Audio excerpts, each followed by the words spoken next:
fatos. Doa a quem doer. A opinião sem medo. Poder Paralelo.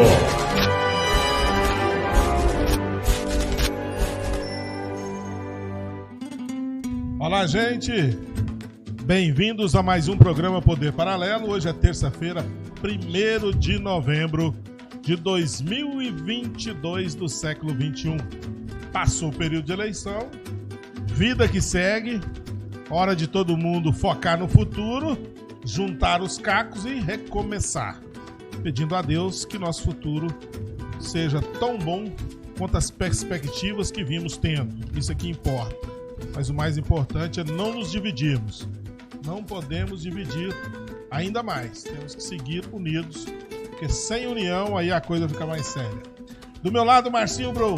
Opa, boa noite, Donizete. Boa noite, galerinha. Bem-vindos a mais um Poder Paralelo. Donizete, eu cansei de ser comentarista de dar onde... Como é que é? Politicamente falando. Não sou jornalista, não. Agora eu quero ser técnico de seleção. Técnico de seleção. Técnico de seleção. Mas vamos ter que falar um pouquinho de política, vamos falar das manifestações, vamos falar das eleições, perspectiva de mercado, infinidade de coisas. E hoje aqui com a gente, nosso parceirão, amigo, empresário e advogado, Fernando Queiroz. Bem-vindo mais uma vez ao nosso programa. Boa noite, Marcinho. Boa noite, Donizete. É um prazer participar do Poder Paralelo mais uma vez. Boa noite a todos que estão nos assistindo. Gente, lembrando, o Arson, deixa eu te falar uma coisa aqui, eu tô vendo aqui, que eu continuo suando aqui, né? Mas aquele pano ali devia estar tampando a frente do ar-condicionado mesmo, é assim que funciona? É sério?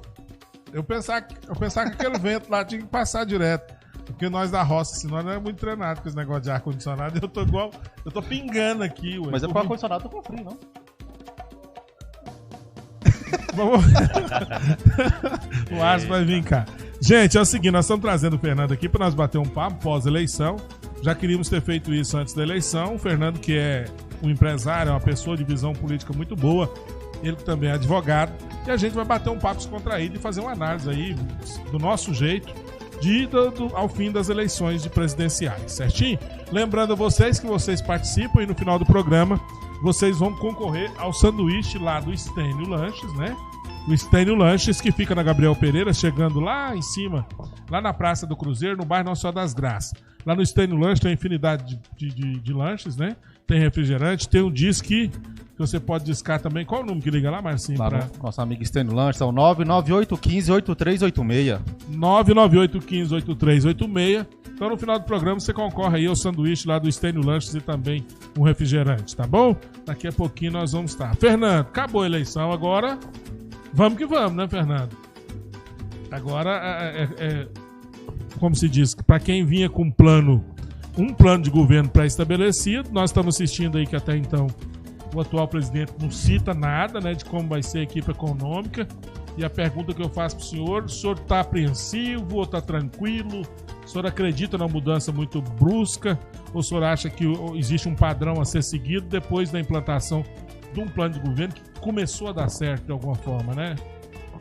É o seguinte, Donizete, a gente tem um governo de hoje de direita, extrema direita, que se encerra agora no dia 31 de dezembro e vai, a partir de 2023, é um governo novo, um governo do PT, do ex-presidente, agora novo presidente Lula, que tem uma direção totalmente diferente e os princípios diferentes do que nós estamos assistindo aqui. Eu acredito que o presidente Lula, como sendo um homem experiente que ele vai ter grandes dificuldades. Eu acho que ele vai ter mais dificuldade que na época que ele foi presidente há 20 anos atrás. O mundo mudou, as coisas mudaram, né? Só por uma curiosidade, o WhatsApp é de a partir de 2009. O presidente Lula foi presidente até 2010. Então, a rede social hoje é em tempo real, né? A presidência da República é notícia 24 horas por dia, mas ele tem uma responsabilidade muito grande, ele sabe do tamanho da responsabilidade. Eu acredito que ele vai montar uma equipe de governo forte, uma equipe, pelo menos financeira, né? de questão de plano de governo muito forte, porque ele sabe dos desafios que se vai encontrar pela frente, e nós temos de aguardar. O mercado tem expectativa, lógico que a expectativa é muito grande, o agronegócio não vê com bons olhos, né, a política adotada pelo presidente Lula, pela esquerda, mas nós temos de aguardar. Até mesmo porque, né, você falou uma coisa que eu não tinha pensado, até hoje eu nunca tinha olhado por esse prisma. O WhatsApp é de 2009 mesmo, ou seja, o acesso a formação de opinião independente, essa mídia independente, até o que nós estamos fazendo aqui, ela veio depois do... Ela não existia, né? Ela não existia. Nós éramos direcionados pela mídia tradicional. Era, e o presidente Lula, como ele sempre ele pautava a grande mídia, às vezes com verbas, com aquelas coisas, e conseguia ter um certo domínio disso, né? Agora não, agora todo mundo tem vez e tem voz, e igual eu falei, é 24 horas por dia, não para, as redes sociais não param, o Instagram não para, você tá vendo as manifestações aí, um minutinho que sai alguma coisa, essa notícia é replicada, é repostada, e o presidente Lula não se atualizou para isso, eu acredito que não. O discurso dele é o mesmo discurso de 89, quando ele foi candidato à presidência da República pela primeira vez, isso já são mais de 30 anos. Né? Ele disputou 5 ou 6 vezes a presidência da República, perdeu 3, ganhou 3, depois veio a Dilma, depois o Haddad perdeu, mas o discurso dele é a mesma coisa. Ele fala pro povo, o discurso de vitória dele, o discurso que ele fez lá lido lá naquele hotel lá em São Paulo foi de óculos foi na hora que ele foi para cima do caminhão, aí já é o discurso do presidente Lula, sindicalista, mais agressivo, mais radical, e isso tudo pauta o mercado. Né? Tudo que ele fala, qualquer coisa que ele fala, tem o lado positivo e o lado negativo. Então ele vai ter de se reinventar. Mas ele é um homem experiente, um homem com 77 anos. Né? A gente espera e torce para que ele tenha essa sensibilidade. Porque é igual a gente tem empresa que gera emprego, que somos comerciantes, nós dependemos disso. O país com essa instabilidade que está é terrível. Né? Ontem e hoje foi dificílimo, porque caminhão parado na rodovia, esperando para ver se vem, se não vem, os clientes ficam preocupados, gera essa instabilidade que acaba refletindo na nossa democracia. Doutor, o senhor falou uma coisa que eu passei a prestar atenção aqui. Quando o senhor fala, por exemplo, da questão econômica, né? A questão econômica isso pesa, e pesa mesmo. O discurso durante a campanha de muitos está no ouvido do próprio presidente poucas vezes. Do presidente que eu falo, o presidente eleito atualmente, o Lula, né, que ainda não impulsou, mas vai ser impulsado. Ele não falou quase nada de economia, aliás, ele não falou nada, né? Mas existia um discurso dele muito claro dessa questão de marginalizar o patrão. A gente cansava de ver isso. Sempre, né? E isso, por exemplo, deixa o empresário pé atrás. Dá um medo de investir? Assim, fala, eu vou esperar e tal. Como que é? As pessoas estão esperando. Nós viemos o mês passado, um mês muito parado, muito tranquilo, né? Os empresários esperando, a questão do agronegócio esperando para plantar, para investir, justamente por isso. Porque o presidente Lula sempre marginalizou quem produz, quem trabalha, ele quer retroceder na reforma trabalhista, que, a meu ver, vai ser um grande erro. Eu acredito que ele não vai conseguir fazer isso, porque, né, hoje nós temos um Senado e uma Câmara Federal mais alinhada com a direita, com o centro-direito. Será não, doutor? Só o discurso para ganhar a eleição? Porque nós sabemos que vai ser muito difícil ele mudar alguma coisa. Mas ele vai tentar fazer. Pelo meio legal, não. E tem um balcão do dinheiro também, né? Tem o balcão do dinheiro e a gente sabe como é que funciona aquilo ali. Mas então existe essa apreensão, com certeza existe apreensão. Mas ele vem falando que quem ganhou não foi o PT, que ele não vai governar não é só para o PT, que ele vai governar para todo mundo, ele vai governar para os outros partidos. E a gente espera que isso aconteça, porque senão ele não vai ter sucesso não. E quem acaba pagando a conta somos nós e é toda a população. Fernando, mas você acha, como é que será que ele vai encarar, encarar um Senado que particularmente 70% apoia o atual presidente Bolsonaro? Ele vai ter de negociar. Ele tem de negociar com o Senado, ele tem de negociar com o Centrão, porque para ele fazer qualquer reforma na Constituição, alguma coisa, ele precisa de 3/5, é muito voto, né? E precisa de 300 e tantos deputados. 308. 300, né? E precisa de uma grande maioria do Senado. Então ele vai tentar negociar. Para isso ele é muito habilidoso, né? Ele já se mostrou. Mas será ele que ele vai usar aquelas habilidades do passado? Ele não vai conseguir usar, não. Ele não consegue, o país não aceita isso mais. Hoje o dinheiro mais não vai falar alto, porque o povo muda demais, né? Muda. Vi hoje. O poder é uma coisa impressionante, né, Eu Donizete? vi o discurso hoje, quando a gente fala da mídia, eu vi o discurso da TV Record, que vinha com um discurso de defesa mesmo, dos princípios e tal. Ela mudou totalmente. Ela já mudou o editorial, né? Já mudou. Hoje ela estava taxando e defendendo. Então, assim, a gente começa a sentir que o dinheiro ou a perspectiva de levar algum muda demais as pessoas. E eu vou ser bem sincero pro senhor, eu tenho medo, porque apesar de nós ter mudado muito a Câmara e o Senado com pessoas de direita, mas nós reelegemos muitos das antigas ainda. Mas é o seguinte, o presidente Lula, né, ele nunca teve uma oposição tão forte igual ele tá tendo e igual ele vai ter. Isso é verdade. A direita acordou. Existe direita? A direita acordou. Existe direita, não existia. A gente nunca achava que existia com o PSDB, aquilo era uma farsa, uma mentira. Nós estamos vendo que é tudo farinha do mesmo saco, né? Tudo esquerda, É o né? que nós vimos aí agora, o próprio vice-presidente eleito, Geraldo Alckmin também. Então, era só disputa, era só cena. Mas agora não, existe uma direita forte, uma direita conservadora, que tem princípios, que tem valores, e ela vai ser vigilante. Tem muitos senadores ali que você pega o Mourão, né, que é vice-presidente da República hoje, a Damares, a Tereza Cristina, então tem uma turma forte, é o próprio Sérgio Moro que combateu a corrupção, que ao meu ver é uma das grandes figuras do século XXI, pode ter seus erros, pode ter sido perdido, mas é uma referência, conhece, é um juiz de carreira, né? Na Câmara dos Deputados, a bancada só do Bolsonaro, do PL, são 99 deputados, então o jogo mudou. Eu sei que o dinheiro tem força, né? Mas eles não vão conseguir igual conseguiram no passadão, por isso que eu te falo que ele vai ter sérias dificuldades de governar o país. Tá certo. Mas ainda tem uma perguntinha, só lembrando aqui, já nós temos uma enquete aí no ar. Qual que é a enquete aí, Marquinhos? É o seguinte, com o Lula presidente, qual a sua esperança para o futuro? Já tem uma pessoa que falou o seguinte. Qual que é a esperança? A Maria Cleusa de Jesus, a pior possível. Ah, tá. Ela manifestou, mas assim, na casa, as opções lá. Essa que eu quero ver lá. Porque o pessoal, quando vocês entrarem aí, ó, pra participar, tem uma enquete. A Maria aqui, ela respondeu já direto lá no site. Mas aí você tem as opções lá. Se o Arce, você colocou lá as opções, não colocou? Não, ainda não. Ainda não? O Arce está correndo atrás das opções. Daqui a pouquinho, então, nós soltamos a enquete. A Maria, então, você respondeu certo, viu, Maria? É porque o Arce ainda não tinha colocado no ar ali as opções para você votar. Vai arrumar essa opção lá para ela. E vocês aí podem ir entrando e participando, que no final do programa vocês concorrem ao sorteio do sanduíche. Depois da perguntinha do meu amigo Marcinho, que tá louco pra perguntar, nós vamos falar também daqueles que nos bancam. Senão fica feia a coisa. Então, Fernando, então a gente falou um pouquinho da expectativa, mas vamos lá.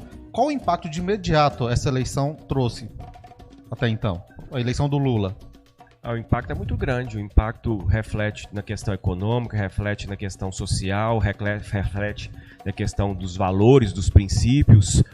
São valores totalmente diferentes, né, do atual governo para o governo do presidente Lula. O Donizete já está falando aí que a Record já mudou o editorial. Eu acho que com relação a isso vai dar vai ficar mais fácil, né? Porque o presidente Bolsonaro, ele é massacrado 24 horas por dia, mesmo antes dele assumir a presidência da República, desde que ele ganhou a eleição, né? Ele teve sua vida em risco, ele foi esfaqueado, teve um atentado contra ele. Já contra o presidente Lula, o tratamento vai ser totalmente diferente. E isso dá uma tranquilizada, né? Em tese, né? Da perseguição que era, porque você viu lá, nós assistimos a hora que deu o resultado da eleição, a bancada lá do Jornal Nacional, o editorial, eles fizeram festas comemoradas. Nós nunca vimos isso na história, né? Então, nós temos uma mídia totalmente tendenciosa, nós temos um Supremo Federal totalmente tendencioso, o Tribunal Superior Eleitoral nem se fala.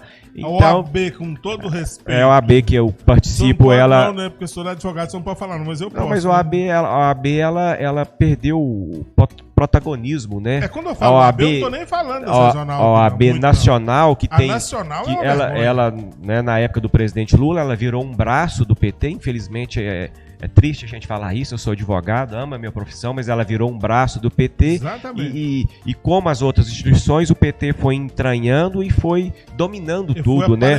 Foi aparelhando todas essas instituições. E isso tem até hoje, pra você ver, 4 anos de um governo totalmente forte e não conseguiu desaparelhar as instituições. Porque a gente tem que ser justo, a gente tem a OAB, por exemplo, regional. A daqui mesmo eu vejo um trabalho bem bacana. A daqui é excelente. Muito sérias, o doutor Itamar é um homem correto, sério, tanto que ele foi reeleito presidente da OAB, então nós não temos crítica nenhuma à OAB aqui. Mas a OAB nacional é uma vergonha. É uma vergonha. Ainda é aquele moço lá, Como é que chama lá? Era o Alcolumbre, não era ele? Não, era... Não, Alcolumbre é senador, não, é Santa... O que era perseguido lá, que fala que o pai dele foi perseguido. Ainda bem que eu não lembro o nome. Mas era um sujeito lá que... com o pai dele, segundo ele, o pai dele foi perseguido durante o governo militar. Eles é que mandam no AB hoje, nacional. Esse que é o problema, né? Aí, o PT injetou muito dinheiro na eleição da OAB. Muito dinheiro. O PT tem isso, ele, através de ONGs, através de outras coisas não republicanas, ele coloca dinheiro, ele participa. É difícil. É verdade. Só se pegando um gancho, no início da entrevista até você mesmo falou da força das redes sociais hoje. O Lula, sabendo dessa força, o impacto que causa, o WhatsApp, Instagram, Facebook, você acha que tem a probabilidade dele manipular e censurar certas coisas nessas redes sociais?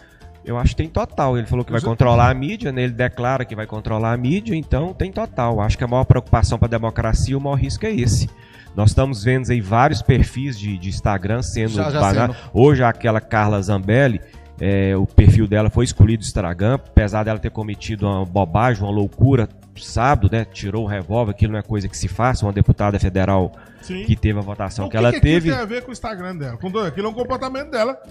Mas ela foi censurada. Nós temos grandes empresários, um dos maiores empresários do país, que é o Luciano Hang, está sem suas redes sociais. A Polícia Federal amanheceu na casa dele, tomou o celular dele, bloqueou as contas dele e baniu ele das redes sociais. Então isso aí é censura. Só para completar, o voto da ministra Carmen Lúcia, falando da censura e falando que até dia 30 poderia ter a censura, que era menos pior, aquilo é uma aberração. Eu tenho certeza que aquilo vai entrar na história como um dos maiores absurdos da história do tribunal. Porque uma ministra igual ela, que defende, né, o Estado Democrático de Direito, dá um voto daquele, não tem cabimento. Ou seja, eu vou dar o voto até nós ganhar a eleição, depois nós É isso. Hoje aqui em Paz também tem uma grande influência que teve uma das redes sociais bloqueada. Donizete. Apesar de eu ter pouco seguidor, também me bloquearam meu Facebook por 6 meses. Mesmo? Né? E correram com o meu seguidor do Instagram também, que agora é só mais um pouquinho. Desse caso eu acho justo. No meu caso. Mas brincadeira. Mas tá vendo, você vê, isso aí não pode, né? Infelizmente, no século XXI isso não pode acontecer. E eu estou sem Facebook. E olha que eu dependo dele pra ganhar dinheiro, porque eu ganho dinheiro com o Facebook, eu tenho meus eventos, mas tá bom. Mas é verdade isso mesmo? É sério, é verdade. Eu brinquei aqui, mas... Desde semana passada, primeiro eles falaram você lá tá de 6 meses de castigo, então. Primeiro eles falaram que eu tinha postado algo em 2021. E aí eu olhei lá, eu falei, 1 ano atrás, né? E eu peguei, ainda me deu a opção de eu excluir, eu fui lá e excluí. Mesmo em 2021. Aí depois eles vieram que eu estava sendo suspenso porque eu estava postando coisa de incitação ao ódio. Eu também não consigo nem achar o que é. Isso é censura, né? Mas é mais a questão política mesmo, foi por causa das eleições mesmo, porque eu era um participante muito ativo. Todo dia eu estava postando lá. Mas, Fernando, então, nós estamos falando aqui, gente, com o Fernando Queiroz, ele que é advogado e empresário, ele é empresário do ramo de construção, não é isso? Civil, isso. E também do ramo de combustível. E o Fernando Queiroz é uma pessoa que a gente gosta de estar falando com ele, porque ele é muito imparcial e não tem medo de dar opinião. E nós trouxemos ele aqui hoje, exatamente para bater um papo com vocês, para vocês entenderem um pouquinho qual que é a visão do empresário, a visão do cidadão comum, que somos nós também, que depende desses empresários, porque existe hoje um discurso no Brasil de esquerda de que o empregado tem que ser inimigo do patrão e a pessoa esquece que só existe uma forma de você ter um salário trabalhando, e para trabalhar é preciso se ter um empresário. E os empresários têm consciência disso hoje. Hoje o empresário trata muito bem o seu empregado. Ele trata por questão de caráter, de humanidade, e também que ele tem que tratar, porque se não tratar, eu vou te contar uma coisa. A justiça vem e vem, né? Gente, então seguindo aqui, a nossa enquete, você arrumou lá, menino? Agora arrumou. Gente, então fala aí, porque hoje eu não tô vendo a televisão, não. Vamos lá. Com Lula presidente, qual sua esperança para o futuro? Temos as opções: ótimas, boas, nada de diferente, a pior possível. Dê sua opinião, é de extrema importância. Qual você quer botar, Donizete? Nenhum, eu não gostei desse negócio que o Arce colocou aí hoje. Gostei não. Eu não gostei das respostas, viu, Arce? O resto ficou muito bom. Vamos lá da pergunta, ficou boa, mas não gostei da resposta, não. Mas eu sinceramente, eu vou dar uma opinião. E eu não tô muito feliz. Não é nem pra questão de quem se elegeu.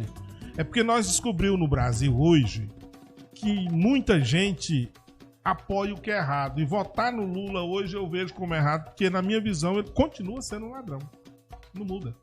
Ele foi condenado por 3 instâncias, devido a uma questão lá como de CEP, né? Resolver mudar a competência de Curitiba para Brasília, e ele foi descondenado e ganhou novamente os seus direitos políticos, né?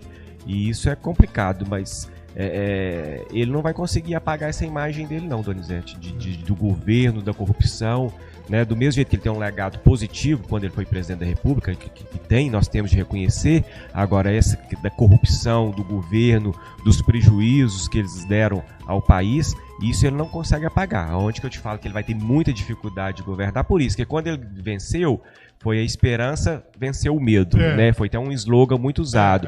E ele teve uma lua de mel muito grande, né? Todo governante, quando se elege, tem uma lua de mel ali de 180 dias, de 6 meses. Ele já não tem mais. Eu acho que ele não vai conseguir continuar não conseguindo sair na rua do mesmo jeito. Você viu a foto lá que saiu, tava aquele deputado que tava com dinheiro na cueca. Ele repercutiu negativamente no mundo inteiro. Você vê a foto da Vitória com um cara que foi preso, pego com dinheiro na cueca. O Capitão Cueca, o André Janones.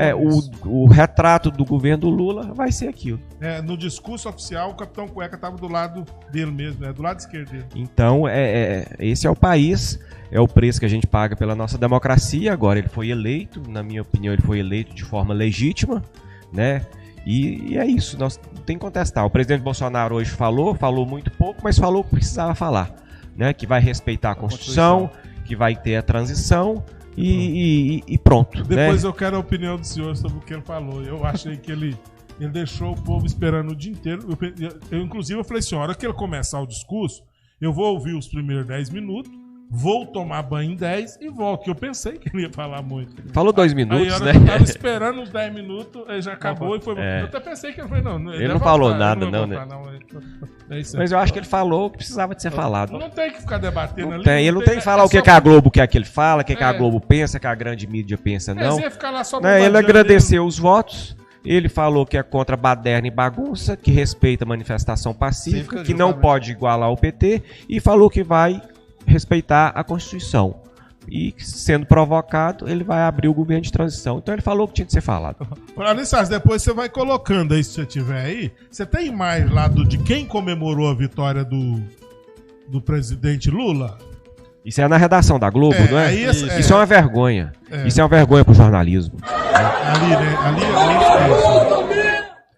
Ali foi quando foi anunciado. Pode até deixar o áudio se você quiser, nós falamos em cima aqui. Porque foi quem perseguiu o Lula, quem editou, quem escreveu a matéria, foi a redação do Jornal Nacional. Então eles comemoraram mais que se o Brasil tivesse ganhado a Copa do Mundo. Olha, né? Imagina se fosse o contrário. Nossa senhora. Tava a mídia do mundo inteiro condenando e associação A, associação B falando que isso não pode acontecer, que isso aí é contra a democracia, que ia acabar com o mundo. Mas como é na Globo e é a favor da esquerda, aí pode tudo. Por isso que a direita fortaleceu e o povo não aceita esse tipo de atitude, esse tipo de papel, Donizete. Eu acho que acabou também. A direita não vai ter, a esquerda não tem sossego mais não, porque a direita existe. Antes só existia a esquerda. Só a esquerda. Fernando, tem mais alguns... rapaz aqui no WhatsApp, ele até brincou, falou assim: pergunta o Fernando Queiroz é o seguinte: se o Lula foi descondenado, ele pode ser desleito? Eu até vi isso aí hoje num grupo de WhatsApp, chegou aí pra mim. É o deseleito, eu postei lá. Deseleito. Eu acho que aí é mais complicado, né? Achei engraçado o termo. Nós temos a nossa democracia e que se prove o contrário, ele foi eleito pela maioria, de forma legítima, foi 2 milhões de votos a mais, mas ele foi eleito, né? Se quisesse fazer alguma coisa, tinha que ter feito quando descondenar ele, quando ele adquiriu os novos direitos políticos. Ele podia ter se manifestado, dado birra, não foi feito. Agora a gente tem de respeitar então, assim, o resultado das urnas. Para você, então, as eleições, no geral, primeiro e segundo turno, ocorreu tudo conforme a legislação? Eu acredito que ocorreu. Eu acredito sim, tenho certeza que ocorreu. E se não tiver também, a gente permitiu que acontecesse, agora não dá mais. Não dá mais. Ele foi eleito, a eleição acabou domingo às 5 horas da tarde, 8 horas foi divulgado o resultado. Tínhamos que ter feito antes. Agora não. Depois que ganhou, então se tivesse ganhado ia ficar duvidando? Agora complicou. Errado ou certo? Se foi errado ou certo, deixou passar o processo. Mas eu acho que isso faz parte. Eu acho que o presidente Bolsonaro teve 58 milhões de votos. É muita coisa. Ele sai muito forte, fortalecido, apesar da derrota. Ele teve a metade da população votou, ele teve 7 milhões de votos a mais no segundo turno que no primeiro turno. É muito voto. O Lula só teve 2 milhões e pouco a mais no segundo turno.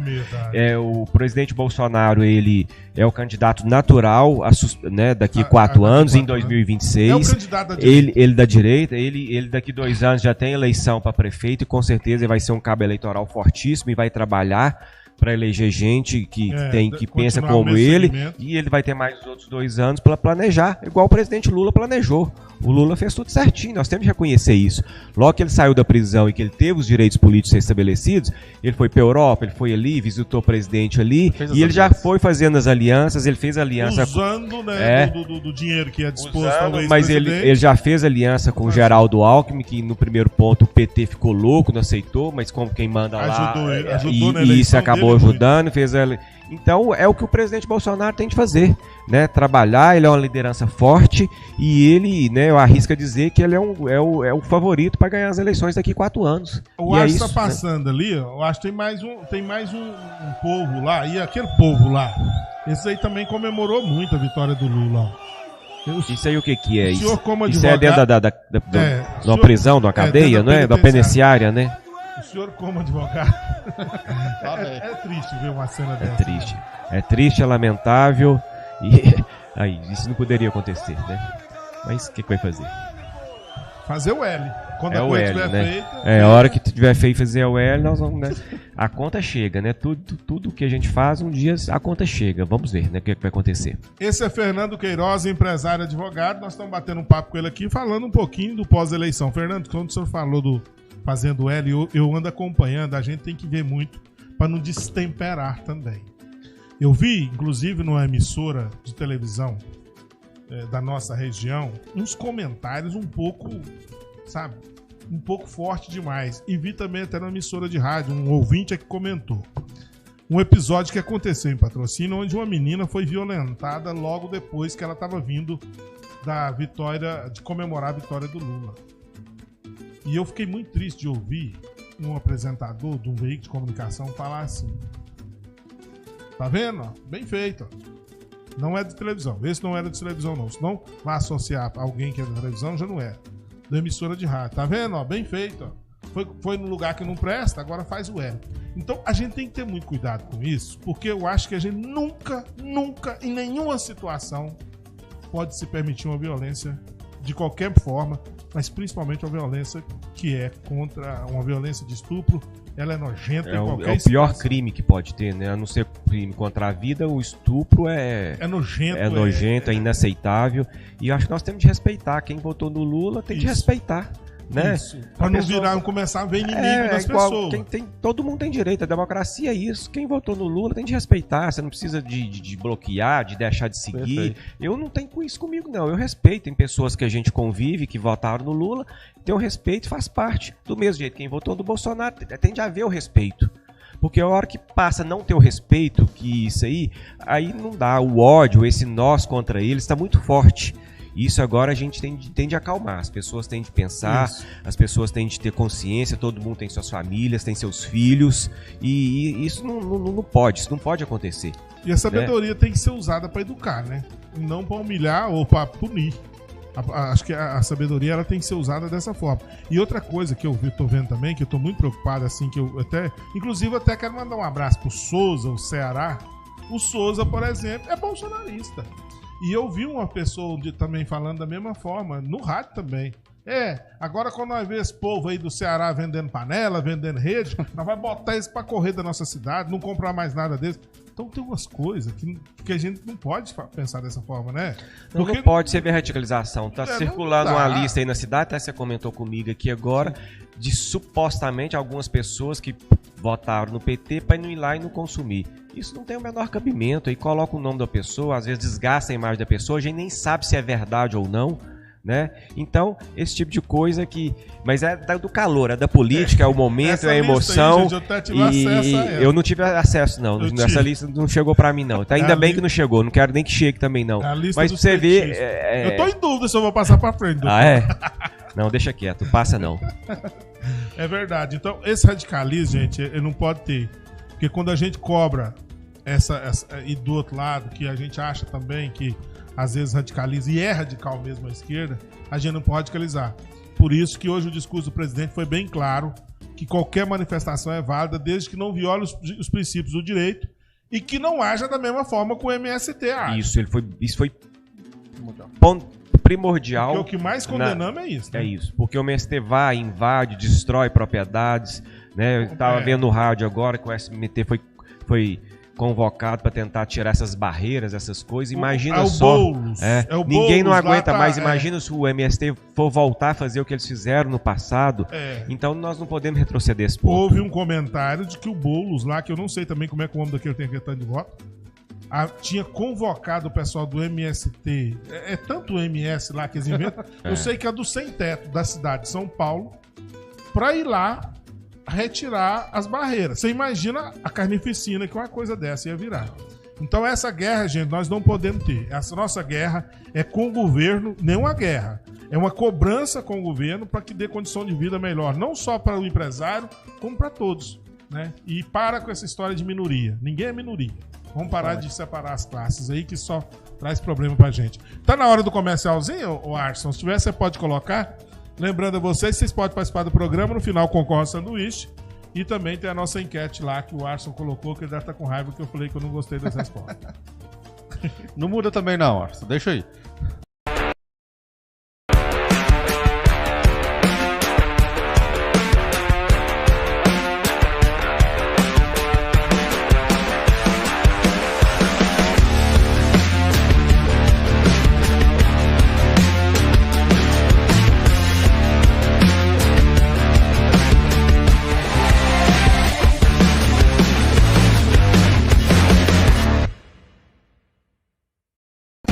Posto Terra Nova, localizado na Avenida JK. É mais qualidade. Lava Jato, conveniência, combustível garantido. Convênio com empresas e seus colaboradores. Posto Terra Nova faz parte da Rede Água Limpa e Posto Quem. Disque Farmalu 3822-5608. Disque Farmalu 3822-5608. A Sintropatos agora é Farmalu e continua atendendo os mesmos convênios. E nosso compromisso é com sua saúde. Menor preço, qualidade e entrega grátis. Farmalu, Rua Amazonas, em frente ao pronto-socorro do Hospital Vera Cruz. Disque Farmalu 3822-5608.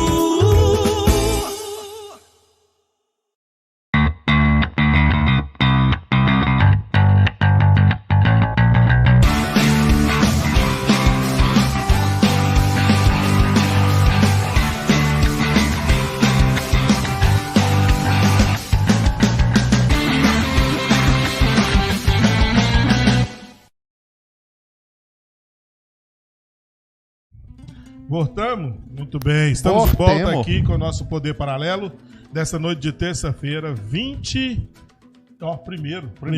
novembro de 2022 do século 21. Estamos falando aqui com o Fernando Queiroz, ele que é empresário do ramo de combustível e também do ramo da construção civil e advogado. Fernando, nós vamos entrar um pouquinho aqui na celeuma da questão da política municipal. E até falamos antes como que seria que nós temos um congresso formado de direita. E aqui na nossa região, para se ter uma ideia, com exceção, parece ter uma menina só, que é uma candidata, uma deputada que foi eleita, eu não sei se foi federal, mas também não sei. Samara? Dandara. É de Uberlândia, né? É a única de esquerda. Dentro daquilo que nós olhamos assim, e também você está lá para Uberlândia. Ou seja, aqui em Patrocínio, nossa cidade, que a gente pode falar mais pertinho de nós aqui, nós não temos nenhum deputado de esquerda. E isso a gente há de conver aqui que gera um desconforto, de alguma forma, uma dificuldade. E dedicamos as fichas tudo nisso. O governador é de direita, dedicou as fichas tudo nisso, fez um trabalho. O prefeito aqui fez, a esposa do prefeito, que é deputada estadual, a dona Ludmila, fez. Então, ou seja, nós jogamos as fichas na direita. Patos votou em peso. O senhor acha que às vezes vai ter alguma dificuldade para transitar agora? Como é que vai ser esse caminho, na sua opinião? Com certeza que a eleição do presidente Lula mudou tudo, porque se fosse a reeleição do presidente Bolsonaro, nós temos um governador que é o governador Zema, que estava 100% alinhado com o presidente Bolsonaro. Os nossos deputados, Patos não elegeu nenhum deputado federal, mas o deputado aqui que foi apoiado pelo prefeito, que é o Zé Vitor, tem um bom trânsito com o governo Bolsonaro. Com certeza nós vamos perder com isso. E no caso da esfera estadual, né, a Ludmila foi eleita deputada estadual e acontece a mesma coisa. Então é diferente. O presidente Lula falando que vai priorizar todo mundo, que vai conversar com todos os governadores, mas a gente sabe que na política quem é da base tem preferência, né? Agora aquela história, nós já até falamos aqui no programa já em outras ocasiões, é uma pena que Passos não teve a competência, né, dos políticos de eleger o deputado federal. Mais uma vez. Né, o Zé Vitor agora, né, ele vai ter dinheiro tão somente para levar para Araraquari, né? Ele não vai ter acesso tanto de dinheiro que ele teria. A Gleice Elias também de patrocínio, 100%